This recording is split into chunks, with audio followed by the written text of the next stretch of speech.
6 elderly women surrounding your 15-year-old daughter at a farmer's market, calling her unchristian for refusing to play happy family with the children born from your dead husband's affair. What would you do?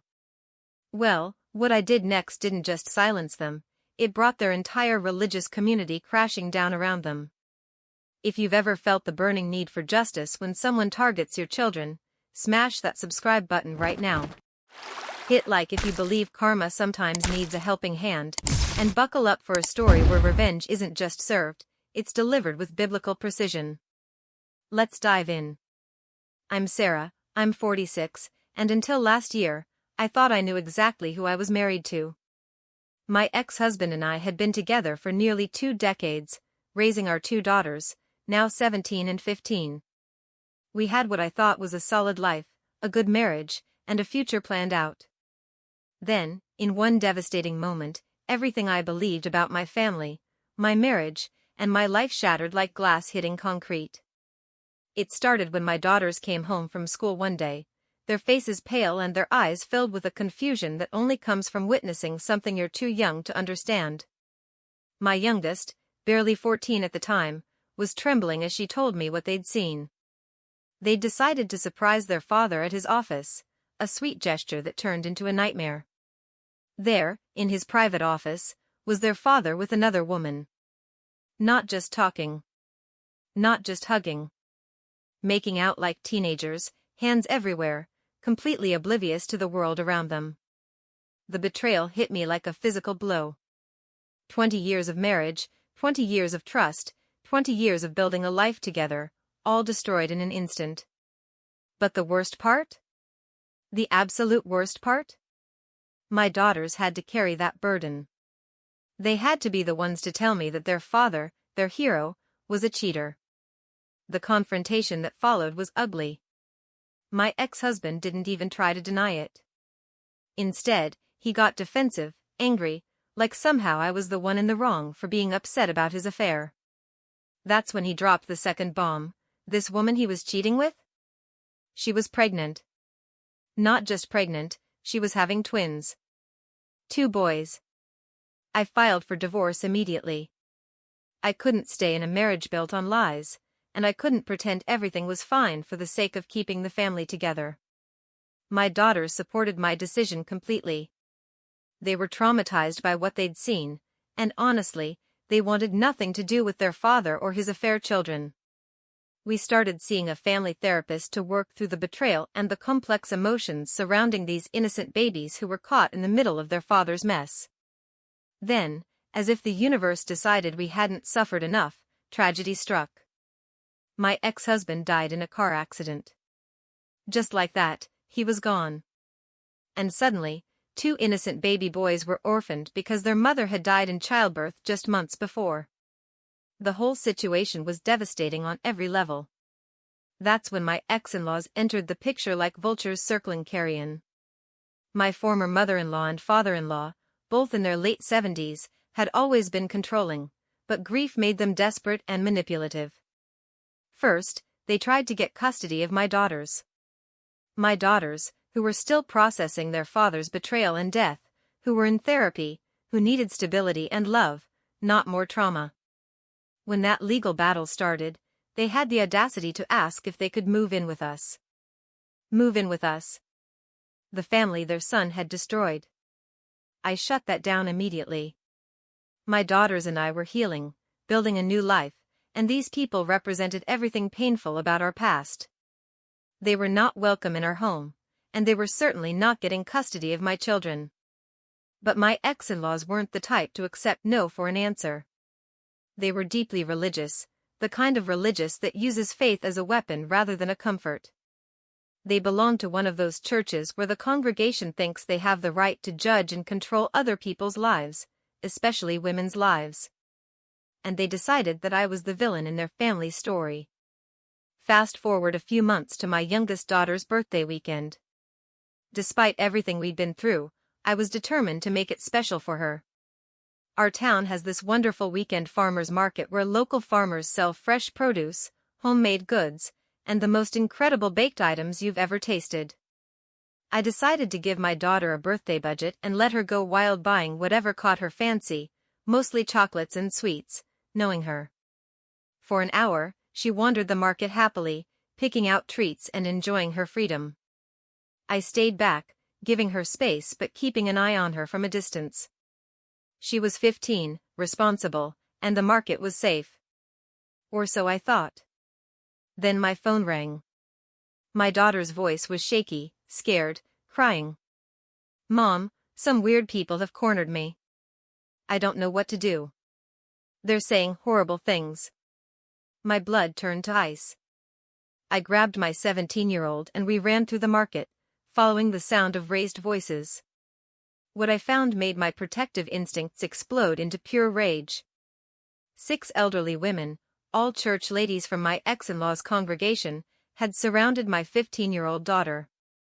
They were berating her, pointing fingers, their voices raised in righteous indignation. I could hear them from 20 feet away, their words cutting through the peaceful market atmosphere like knives. "Unchristian," one of them spat. "Refusing to spend time with your paternal grandparents. What kind of child are you? Those poor orphan baby brothers," another chimed in, her voice dripping with false sympathy. "And you won't even be a good big sister to them. It's shameful." My daughter stood in the middle of this circle of judgment, tears streaming down her face, clutching a bag of birthday chocolates like a lifeline. She looked so small, so vulnerable, surrounded by these women who thought they had the right to attack a child in public. I pushed through the circle like a linebacker, getting between these vultures and my daughter. My voice was deadly calm as I told my oldest to pay for her sister's items and get to the car. Then I turned to face these women, and 20 years of suppressed anger came pouring out. "How dare you," I started, my voice low but carrying across the market. "How dare you corner a 15-year-old child and attack her for decisions that adults made? How dare you traumatize a girl who's already been through hell because of your son's choices?" That's when they showed their true colors. These women, these so-called Christians, looked me dead in the eye and told me I was even worse than my daughter. Why? Because I was refusing to obey my ex-in-laws like a good Christian wife. A good Christian wife. Let that sink in. They wanted me to submit to the parents of the man who cheated on me, lied to me, and destroyed our family. They wanted me to hand over my traumatized daughters to people who had just publicly humiliated a child. They wanted me to play happy family with the evidence of my ex-husband's betrayal. The screaming match that followed was legendary. These women called me everything but a child of God, and I gave as good as I got. Market security eventually asked us all to leave, but not before half the town had witnessed these Christian women attacking a teenager and her mother. As we left, they followed us like a pack of wolves, still hurling insults and Bible verses with equal venom. I got my girls to the car and we drove away, but I could see them in my rearview mirror, still gesturing and talking among themselves. That night, after my daughters were safely in bed, I reached out to someone I knew from that church, one of the few decent people in the congregation. What he told me made my blood boil all over again. My ex-mother-in-law had posted a massive sob story on the church's Facebook group. According to her version of events, my daughters and I were heartless monsters who had left her and her husband homeless and penniless. She claimed we were keeping her grandchildren from her, that we were the reason she'd lost her grandsons, and that we were destroying what was left of her family. Of course, she conveniently left out a few key details. Like the fact that she and her husband had inherited my ex-husband's personal bank account and his life insurance money. Like the fact that the grandsons she claimed to care so much about were living with distant relatives because those relatives could actually provide for them. Like the fact that my daughters wanted nothing to do with them because they'd been emotionally abused and manipulated by these people for months. But here's the really sick part. She'd managed to tell this sob story without admitting that her son was a cheater. How? By claiming that the other woman, the mother of those boys, had been our surrogate. She told the entire church that we'd used a surrogate because I couldn't have more children, and then I'd rejected the babies because they were boys instead of girls. The accusation was so disgusting, so vile, that I sat in my kitchen shaking with rage. Not only was she lying about the circumstances of these children's birth, but she was painting me as a monster who would reject children based on their gender. She was making me out to be the villain while protecting her cheating son's reputation. This church congregation was eating it up. The more extremist members were rallying around my ex-in-laws, offering prayers and support, calling my daughters and me every name in the book. They were planning meals, organizing help, treating these people like martyrs. Now, I should mention something important about this church. They're not perfect. They have some pretty backward views on LGBTQ+ issues and women's roles that make my skin crawl. But they do have one saving grace: they absolutely cannot stand adultery. Cheating is considered one of the worst sins you can commit, whether you're a man or woman. It's the kind of transgression that gets you shunned from the community entirely. So how had my ex-mother-in-law managed to get sympathy without exposing her son's affair? Simple. She lied. She created an elaborate fiction about surrogacy and gender disappointment, and the congregation bought it completely. That night, staring at my computer screen, reading post after post of people calling my daughters terrible names based on lies, I made a decision. It was time to clean house. You see, I had something my ex-mother-in-law didn't know about. When I'd filed for divorce, I'd hired an excellent attorney who'd helped me document everything. I had photographs of my ex-husband with his affair partner. I had screenshots of their text conversations, full of love declarations and plans for their future together. I had emails where my ex-in-laws discussed the affair, offering their son support and advice on how to manage his double life. Most importantly, I had months of text messages and emails from my ex-in-laws to my daughters. Messages that would make any decent person sick. They'd called my girls bastards. They'd told them it was their fault their father died because they'd exposed the affair and caused me to file for divorce. One particularly vicious message had been sent just 2 days after my ex-husband's funeral, while my daughters were still in shock from losing their father. Since the divorce had never been finalized, death had interrupted those proceedings, I had no legal obligation to keep any of this private. No confidentiality agreements, no legal restrictions. Just a treasure trove of evidence that would expose exactly what kind of people my ex-in-laws really were. The next day, I took a personal day from work and drove to a high-end print shop. I wanted everything perfect. I had them print out every photograph, every text conversation, every email thread on beautiful, high-quality paper. The kind of paper you'd use for wedding invitations or important documents. Then I went home and spent hours creating something special. I made binders, lots of them, that looked exactly like the little prayer and hymn booklets the church handed out every Sunday. Same size, same color scheme, same font. To anyone glancing at them, they'd look like standard church materials.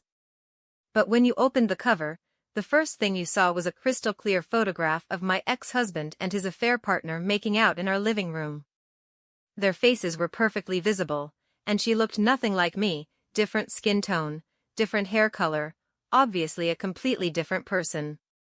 Underneath the photo, I'd written in elegant script, David and Jennifer's love story, using their real names.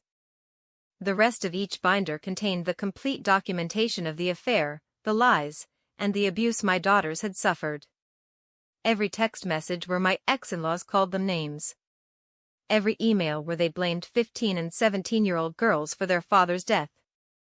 Every piece of evidence that showed exactly what kind of Christian people they really were. Sunday morning, I dressed in my most respectable outfit and drove to the church. I arrived early, before the service started, when people were still filtering in and picking up their materials for worship. There's a table in the back where they keep extra hymn books and prayer guides for people who forget to bring their own. I placed my specially crafted binders right there on the table, mixed in with the legitimate church materials.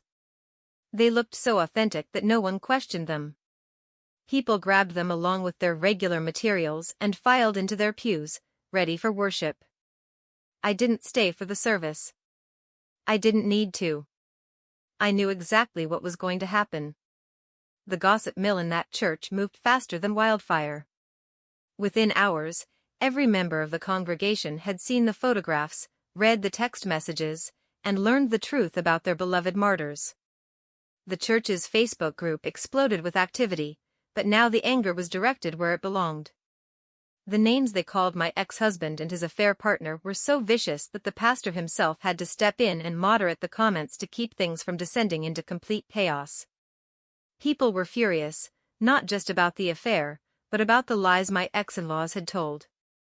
They were angry about the abuse my daughters had suffered, angry about being manipulated and lied to, angry about having their sympathy weaponized against innocent children.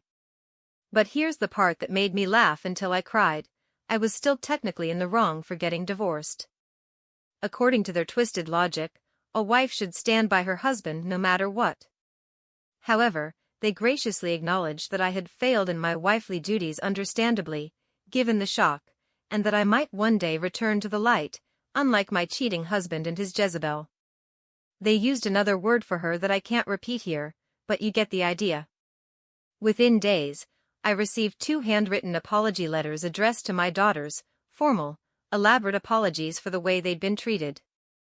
I also got a personal invitation to join the church for support and guidance during this difficult time.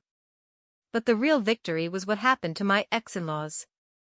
The same congregation that had rallied around them just days before turned on them completely. These people who had been offering casseroles and prayers suddenly wanted nothing to do with them. The shame was so intense, so overwhelming, that my ex-in-laws were forced to leave the church entirely. They couldn't show their faces in a community that now knew exactly what they'd done to my daughters. My ex-mother-in-law made one final Facebook post on her personal page, a bitter rant about feeling alienated and abandoned. She wrote about how no one cares for the elderly anymore, how cruel the world had become. She ended with a pathetic statement about wishing her great son was still alive because he would have taken care of her and her husband. With what money, I wondered. I'd been the breadwinner in our family. My ex-husband had barely contributed to our household expenses, let alone saved enough to support his aging parents. The custody battle ended quietly after that. Suddenly, they were no longer interested in fighting for my daughters. The legal fees dried up, the harassment stopped, and my girls and I were finally left in peace to heal and rebuild our lives. Looking back, I don't regret a single moment of my revenge. These people had targeted my children, traumatized, grieving children who had already suffered more than any teenager should have to endure. They'd lied about me, manipulated their church community, and caused my daughter to be publicly humiliated by a group of adults who should have known better. Sometimes, justice needs a helping hand. Sometimes, the truth needs to be revealed in a way that can't be ignored or explained away. And sometimes, the best revenge is simply giving people exactly what they deserve, the consequences of their own actions. My daughters are doing better now. They're still in therapy, still working through the trauma of their father's betrayal and death, but they're stronger. They've learned that they don't have to accept abuse from anyone, even family members. They've learned that standing up for yourself isn't unchristian, it's necessary. And me? I've learned that being a good mother sometimes means being willing to fight dirty when someone threatens your children. I've learned that the truth is the most powerful weapon you can wield, and that sometimes the most Christian thing you can do is expose the lies that hide behind religious rhetoric. What's the most satisfying moment of justice you've ever witnessed? Drop it in the comments below. I love reading stories where people get exactly what they deserve. If this story gave you that sweet taste of vindication, smash that like button and subscribe for more tales of perfectly executed karma. And remember, sometimes the best revenge is simply letting people face the truth about who they really are.